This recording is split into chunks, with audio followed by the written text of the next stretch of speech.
پھر کبھی میرا ادھر آنا ہوا تو میں بہت تفصیلی لیکچرز دوں گا انشاءاللہ. ابھی چونکہ رات بڑی دن چھوٹا ہے، پھر عصر کی نماز، پھر امیڈیٹ مغرب کی نماز ہوتی ہے.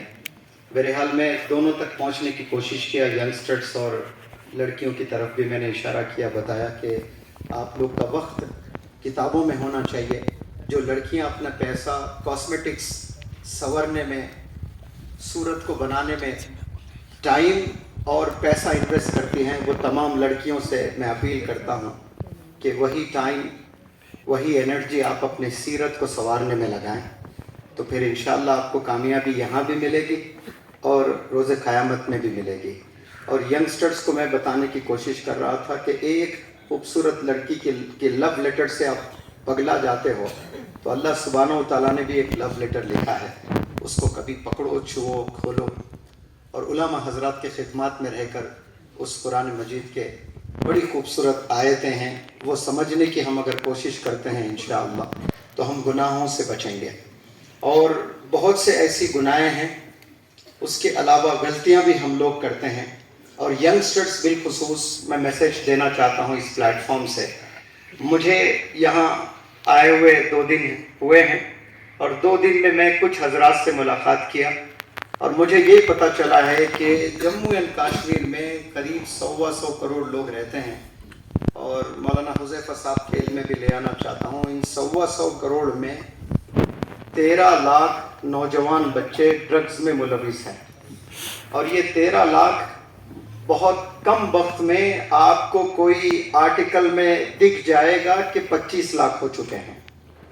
یہ ذمہ داری پیرنٹس کی بھی ہے، ٹیچرز کی بھی ہے، سکولز کے مینجمنٹ کی بھی ہے، اور مدارس کے ذمہ داران کی بھی ہے، علماء حضرات کی بھی ہے، اور جمعے کے جو خطیب ہے ان کی بھی ہے، اور ایک بہت بڑی ذمہ داری NGOs کی بھی ہے، اور اس سے بڑی ذمہ داری گورنمنٹ افیشلز کی ہے. ایز اے ٹیم ہم لوگ مل کر اس مہم پر اس میں کام نہیں کرتے ہیں تو ایک بہت بڑا طبقہ نکمہ ہونے والا ہے. اور وہی طبقہ نکمہ نہیں ہوگا، اس سے آنے والی جنریشنز نکمہ ہونے والی ہے، جنریشنز آفٹر جنریشنز، کیونکہ ان کے لیے کوئی رول ماڈل نہیں ہوگا. یہ بہت بڑا نقصان ہونے والا ہے. بلڈ پریشر بڑھ جائے تو کوئی دوا دیں تو بلڈ پریشر نارمل ہو جائے گا. ڈائبٹیز ایک بیماری ہے، دوا دیں تو گلوکوز لیول بالکل نارمل کیا جاتا ہے. حتیٰ کہ جو خطرناک بیماری اس دنیا میں کینسر ہے، وہ کیمو تھراپی کے ذریعے سے لاکھوں لوگوں کا علاج ہوا ہے. لیکن جو ڈرگز میں انوالو ہوتے ہیں اور ایڈکٹ ہو جاتے ہیں اور لمبے عرصے سے ایڈکٹڈ ہے، ان کی جو منزل ہے، ان کا جو ڈیسٹینیشن ہے، وہ ڈپریشن ہے. اور ڈپریشن کی کوئی دوا نہیں ہے. کینسر کی دوا ہے، ڈائبٹیز کی دوا ہے، بلڈ پریشر کی دوا ہے، اور مزید بیماریوں کی دوا ملے گی. لیکن ڈپریشن کی آج تک کسی نے دوا نہیں بنائی. اگر یہاں ڈاکٹرز ہیں تو وہ بھی میرے اس بات سے اتفاق رکھتے ہیں، وہ نیند کے گولیاں دے کر بس سلا دیتے ہیں.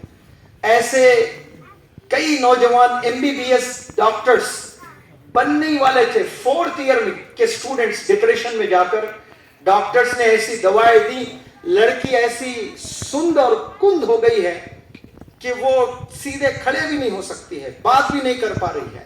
کیوں؟ صرف اس کو بلینگ کی گئی ہے، یعنی اس کو ڈیگریڈ کیا گیا. پڑھے لکھے بڑے امیر کالج میں اس کو اپنے اچھے نمبرات کی وجہ سے رینک ملا، اور یہ غریب تھی، تو سارے امیر بچے بچیاں مل کر اس کو ٹیز کرتے تھے، اس کو کرٹیسائز کرتے تھے، اس کو نیچا دکھاتے تھے. وہ ڈپریشن میں چلے گئی. یہاں تو ڈرگز میں انوالو ہو کر ڈپریشن میں جو نوجوان بچے جا رہے ہیں، وہ بچوں سے اپیل کرتا ہوں کہ اس کا کوئی علاج نہیں ہے. یہ لا علاج بیماری، آپ کو کوئی علاج نہیں.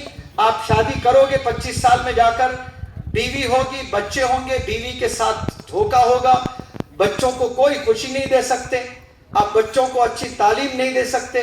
بیوی جو خوشیاں، جو ارمان لے کر آپ سے شادی کریں گی، اور وہ بیوی کو بھی دھوکا ہوگا. صرف آپ کی بیوی، آپ کے بچے اگر ہوتے دھوکے میں، چلو چل جاتا، ایک گھر تباہ ہو گیا، لیکن آنے والی آپ کی نسلیں پر اس کا امپیکٹ ہونے والا ہے. تو میں اس پلیٹ فارم سے اپیل کرتا ہوں، یہ ایسی خطرناک بیماری یہ پورے دیش میں جہاں جہاں جاتا ہوں وہاں نوجوانوں کو یہ میں دیکھ رہا ہوں. میرے ورکشاپ میں اگر 200 بچے آتے ہیں تو منیمم 10 بچے کہہ رہا ہوں میں بڑی ذمہ داری سے وہ ڈرگز میں انوالوڈ ہیں. یہ آج علماء حضرات کا بھی بہت بڑا رول ہونا چاہیے اس میں. پورے دیش اور دنیا میں نوجوان بچوں کو ان کے صلاحیتوں کو پتہ نہیں یہ کس کی سازشیں ہیں، یہ ڈرگز دے کر نوجوان طبقے کو نکمہ بنا کر اور کچھ ہی لوگ کرسی پر بیٹھ کر حکومت کرنا چاہتے ہیں دنیا میں. کچھ ایسے تنظیمیں ہیں جو ایک بڑے طبقے کو لیبر بنانا چاہتے ہیں، اور یہ جو انگریزی تعلیم آئی ہے برٹش نے جو لے آیا ہے وہ لیبر بنانے کے لیے لے آیا ہے، وہ سکلفل بنانے کے لیے نہیں لے آیا ہے. لہٰذا نئے اداروں کی ضرورت ہے، نئے چیلنجز ہمارے پاس میں ہیں. اس وقت میں اداروں کی ضرورت تھی، علماء حضرات نے خوب اپنے محنتوں سے ادارے قائم کیے جس کی وجہ سے ماشاءاللہ ہمارے سینوں میں قرآن آیا ہے.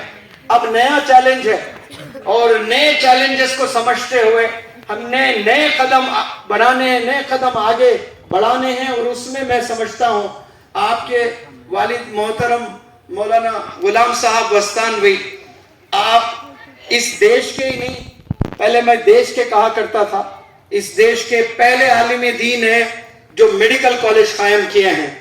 200-300 کروڑ کا خرچہ آتا ہے، آسان نہیں ہوتا ہے، لیکن اب میں سمجھتا ہوں کہ دیش نہیں بلکہ اس پورے ایشیا میں، اور ایشیا نہیں پورے ورلڈ میں یہ پہلے عالم دین ہو سکتے ہیں جہاں تک میرا علم ہے جو میڈیکل کالج قائم کیے ہیں ماشاءاللہ.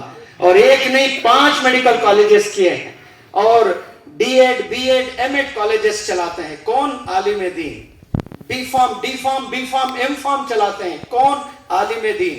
پھر پورے دیش میں سب سے بڑا مدرسہ، سب سے زیادہ طالب علم کہاں ہیں؟ آپ کے مدرسے میں ہیں. کون ہے عالم دین جو ماڈرن ایجوکیشن کو لے کر چل رہے ہیں؟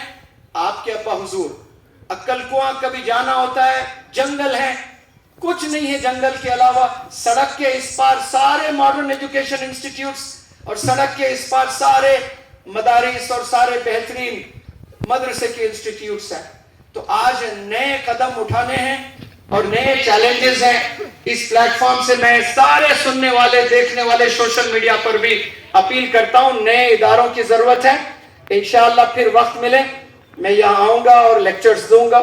جتنے بھی حضرات یہاں سننے آئے ہیں ان کا تہہ دل سے شکریہ ادا کرتا ہوں. السلام علیکم. عصر کے نماز کا وقت بالکل قریب ہو چکا ہے، اور کوئی آئے بتائیں کہ یہ لوگ کا نماز کا انتظام کہاں ہوگا.